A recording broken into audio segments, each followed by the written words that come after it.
I think it's normal if you're a little bit shocked that I've asked you to use rib to rebuild your nose. It's a bit of a strange request. Let me explain.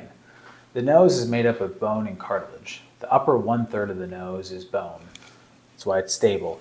The lower 2/3 of the nose is cartilage. That's why it's mobile. If I need to rebuild the lower 2/3 of the nose, I want to replace like with like, so I want to use cartilage. The most common source of cartilage is the nasal septum. That's the tent pole to your nose. It's found in the middle and readily accessible during rhinoplasty and nasal surgery. But sometimes it's already been removed from a prior septoplasty.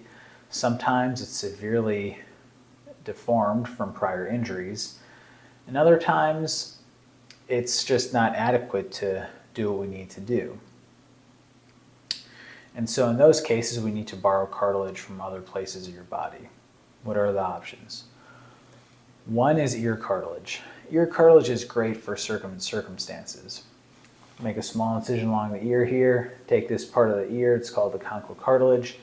Doesn't change the shape of your ear. It's quick and easy, but it's a curved, flimsy piece of cartilage. And so when we need long, straight grafts, it's not ideal. And so that leaves us with rib cartilage. Now, occasionally we can use cadaveric rib, which is rib donated from somebody that has died, but I typically use rib harvested from your own body. Humans have 12 pairs of ribs.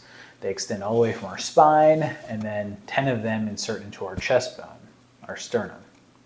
The sides and the back portions of our ribs are bone, whereas the front part is cartilage. You can take a 3 to 4 centimeter segment of cartilage from the front part of the ribs without any long-term functional consequence. I typically use a 3 centimeter incision below the right chest or breast and remove a 3 to 4 centimeter segment of rib. The scar usually heals very nicely, and while there is some pain during the first 1 to 2 weeks, it is very manageable for most patients. And by 2 weeks, most people have no complaints. There's a small risk for bleeding, infection, and collapse of the lung. Again, very small risk.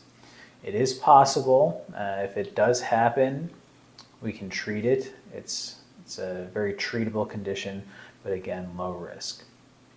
Once the rib has been harvested, I carve it into thin grafts and use that to help rebuild the septum, the tip of the nose, and the sides walls of the nose. And it's very effective. I hope this video helps ease some of your apprehension.